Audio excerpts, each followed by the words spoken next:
Saludos y bienvenidos a esta inmersión en los materiales que tenemos hoy. Vamos a poner el foco en un tramo muy concreto del Camino de Santiago. Sí, el recorrido entre Melide y Arzúa, en pleno corazón de Galicia. Tenemos aquí delante lo que parece, pues, una descripción bastante detallada de esta etapa, quizá de una guía, no sé, o tal vez de un guión. Bueno, sea como sea, nuestra misión hoy es exprimir estos, ¿cuánto eran? 14,4 kilómetros. Sacar sus historias, sus secretos y captar un poco el ambiente, ¿no? Vale, vamos a desentrañar esto. Vamos a ver cómo este segmento, que en realidad es corto, condensa muchísimos elementos clave de la experiencia jacobea. Hablamos de historia, claro, pero también de ese esfuerzo colectivo tan típico, la hospitalidad, y bueno, la confluencia de rutas que se da justo al final. Vamos a ver qué puntos destacan especialmente en estas fuentes que manejamos. Perfecto. Pues arrancamos saliendo de Melide. Los documentos mencionan casi enseguida dos sitios con mucho sabor a camino: Buente y Castañeda. En Buente, bueno, lo típico, ¿no? Una iglesia parroquial dedicada a Santiago Apóstol. Es como un sello que te encuentras constantemente. Claro, esa presencia del apóstol es constante, sí. Refuerza mucho la identidad del camino. Pero fíjate, es en Castañeda donde las fuentes nos cuentan una historia, bueno, muy singular y documentada nada menos que por Aymeric Picaud en el Códice Calixtino, casi nada. Digamos, la primera guía del camino, siglo XII. Pues ahí estaban los hornos de cal para construir la Catedral de Santiago. Hornos de cal. Vale. Suena a logística medieval pura y dura. Pero, ¿qué tienen de especial? Pues lo increíble, lo realmente notable es cómo conseguían la materia prima. Según Picaud, eran los propios peregrinos los que transportaban las piedras calizas. Y ojo, desde Triacastela, que eso está, vamos, a muchas jornadas de camino antes. Espera. Los peregrinos llevaban piedras, además de su equipaje, durante kilómetros. Eso cambia bastante la idea del peregrino, ¿no? Me cuesta imaginarlo. ¿Era obligatorio? ¿Voluntario? ¿Cómo? A ver, las fuentes como el Códice no entran en ese detalle, logístico, digamos, pero sí que subrayan el significado. Y es que este hecho, que parece solo de logística, revela una dimensión profundísima del espíritu del camino, ese esfuerzo compartido hacia una meta común, monumental además. No era solo un viaje espiritual de cada uno, sino que se convertía en una empresa colectiva tangible. Cada piedra era una contribución. O sea que, más que una carga, era un símbolo en movimiento. Una forma de participar activamente en construir el objetivo, no solo en llegar. Es una imagen potente, sí. De colaboración, bueno, ciudadana no, de peregrinos, a una escala enorme. Exacto. Piensa en la dimensión física y también la simbólica. Miles de personas durante décadas haciendo ese pequeño o gran esfuerzo es una metáfora poderosa de cómo se construyen las grandes obras, ¿no? Sumando voluntades. Habla de una mentalidad colectiva muy fuerte, impulsada por la fe, seguro, pero también por un sentido de comunidad en el camino. Una historia que, desde luego invita a pensar sobre el peso. Literal y metafórico. Bueno, seguimos ruta según los materiales. Cruzamos el río Iso por un puente que dicen que tiene aire medieval. Y justo ahí, en Ribadizo da Baixo, otro punto con historia. Un antiguo hospital de peregrinos. Sí, el Hospital de San Antón de Ribadiso. Y aquí las fuentes dan un dato bastante curioso. Parece que fue el último hospital histórico del Camino francés que siguió abierto sirviendo a peregrinos. Casi hasta hoy, en su función original. El último. Vaya. Eso sí que es llamativo. La red de hospitales tuvo que ser vital en la Edad Media. Quizá la ubicación, junto al río, justo antes de Arzúa. ¿O sería por otra cosa? Es probable que la ubicación fuera clave, sí. O quizá una buena gestión local, no sé, alguna fundación que lo mantuvo cuando otros cerraban. Las fuentes no lo especifican, pero remarcan el hecho. Y lo importante es que su función no se ha perdido del todo. Ah, siguen activo de alguna manera. Pues sí, fue rehabilitado con mucho cuidado como albergue público. para el Chacobeo 93, así que, en cierto modo, sigue con su misión de acogida, pero adaptada a los tiempos. Los documentos, además, insisten en la belleza del lugar, el puente, el edificio histórico, el entorno del río. Es esa combinación de patrimonio y naturaleza. Conecta directamente con la tradición de hospitalidad del camino, que no era solo una idea, era algo muy concreto: refugio, descanso. Me imagino la sensación de llegar ahí después de caminar horas, quizás lloviendo, cruzar ese puente con siglos de historia y encontrar un lugar así, que no solo es bonito, sino que representa esa cadena de acogida. Tiene que ser uno de esos momentos que se quedan grabados. Un respiro, para el cuerpo y para el alma, sí, sin duda. Esos lugares con tanta carga histórica y funcional suelen impactar. Y bueno, desde Ribadiso, la siguiente parada importante que marcan las fuentes ya es el final de etapa, Arzúa, a 388 metros de altitud. Arzúa. Vale. Por lo que llevamos visto, cada sitio tiene su aquel. Siendo final de etapa y supongo que con bastante gente, tendrá una atmósfera especial, ¿no? Al ser punto de encuentro, quizás más, bulliciosa. ¿Dicen algo de eso las fuentes? Pues sí, tu intuición es buena. Las fuentes destacan que Arzúa es un punto crucial, porque ahí confluye nuestro camino francés con la gente que viene por el camino del norte.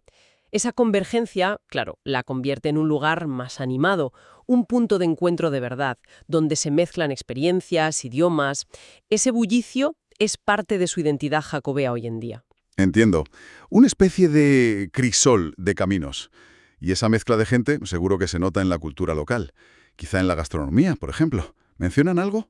Has dado en el clavo. Los materiales nos recuerdan explícitamente un detalle cultural y gastronómico, pues muy relevante.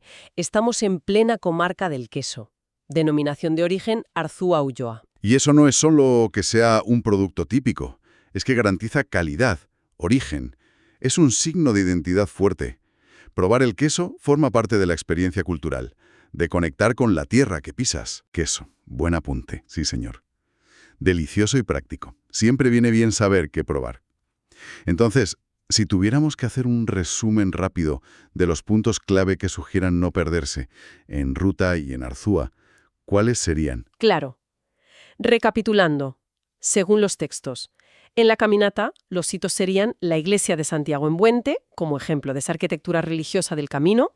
Y sobre todo el conjunto de Ribadizo da Baixo, el puente, el antiguo hospital hecho albergue, el entorno del río Iso. Ese es sin duda un punto escénico e histórico fuerte. Bien. Eso en ruta.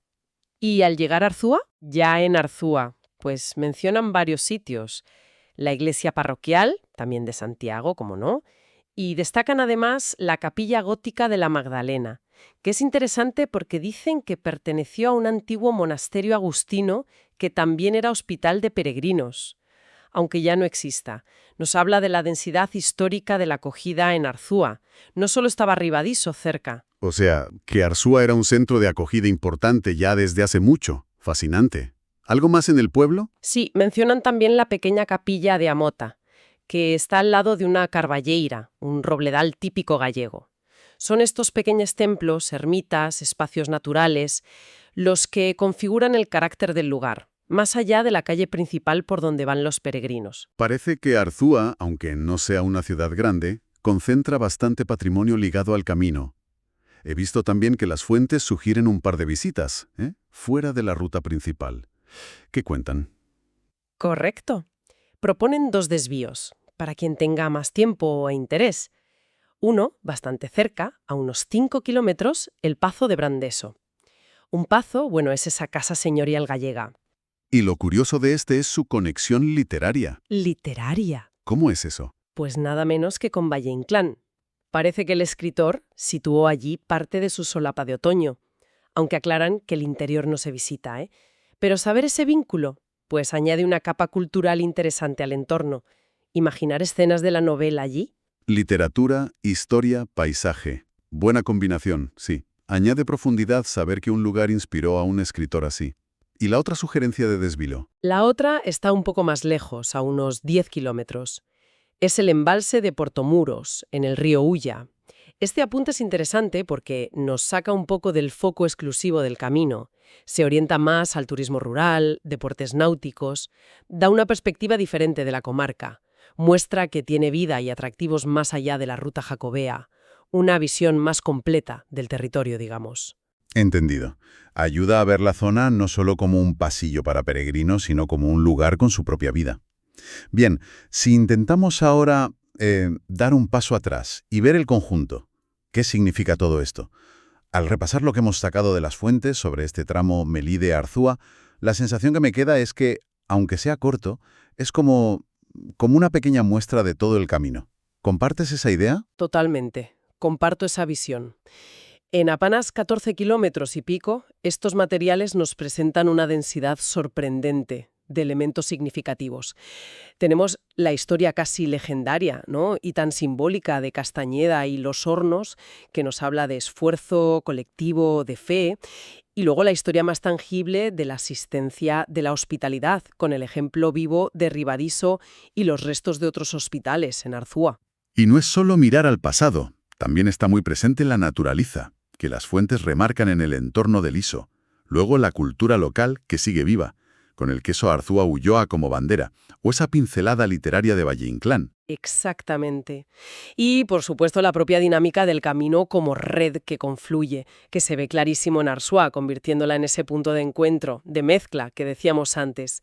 Es como si este corto segmento ofreciera al caminante una degustación concentrada de las muchas caras de la experiencia jacobea. Esfuerzo, historia, fe, naturaleza, cultura, encuentro. Es mucho contenido en menos de 15 kilómetros, sí. Casi te obliga a ir con los ojos y la mente bien abiertos para no perder detalle. Parece que cada paso puede resonar con historias pasadas y presentes. Así es. Y si conectamos esto con una perspectiva todavía más amplia, pues lo que vemos es cómo un fenómeno como la peregrinación durante siglos ha moldeado no solo la espiritualidad, sino el paisaje físico y cultural, de una forma imborrable. Los Hornos de Castañeda, aunque hoy apenas queden restos, son un ejemplo extraordinario de cómo la fe y la necesidad logística pueden transformar un lugar y crear símbolos de esfuerzo común que duran. La historia está impregnada en el suelo. Y la rehabilitación de Ribadiso, como comentabas, también es muy significativa en esa visión amplia. No es solo conservar un edificio, es un testimonio de la continuidad y sobre todo de la adaptación de una función esencial del camino, la acogida. Demuestra que no es una reliquia quieta. Justamente, evidencia que el camino es una realidad viva, que evoluciona. Mantiene esencias como la hospitalidad, pero adapta sus formas. La transformación de hospital medieval a albergue moderno es un reflejo claro de esa dinámica. Queda claro, después de ver estas fuentes, que recorrer este tramo entre Melide y Arzúa no es solo cubrir una distancia. Es caminar sobre capas y capas de historia, de esfuerzo humano, anónimo y colectivo. De historias personales sumadas a la gran historia del camino. Una experiencia muy densa en poco espacio. Y eso, tal vez, nos puede llevar a una última reflexión. Una idea para que quien nos escucha, pues le dé una vuelta. La historia de los Hornos de Castañeda, con esos miles de peregrinos anónimos contribuyendo piedra a piedra a una obra como la catedral, plantea una pregunta interesante si la traemos a nuestro presente. ¿Qué tipo de pregunta sería? Pues podríamos preguntarnos, ¿qué catedrales, ya sean metafóricas, como grandes proyectos sociales, culturales o incluso literales, como infraestructuras o avances, estamos construyendo colectivamente hoy? ¿Cuáles son esas grandes empresas comunes que dependen de la suma de incontables esfuerzos individuales, a menudo anónimos? Y sobre todo, ¿cómo quedará reflejado ese esfuerzo compartido en el paisaje, en la sociedad, en la memoria del futuro? La historia de Castañeda es un recordatorio potente de la capacidad transformadora de la acción colectiva y de cómo ésta puede, literalmente, construir el mundo y dejar huellas que duran siglos, algo en lo que pensar mientras se asimila toda esta información.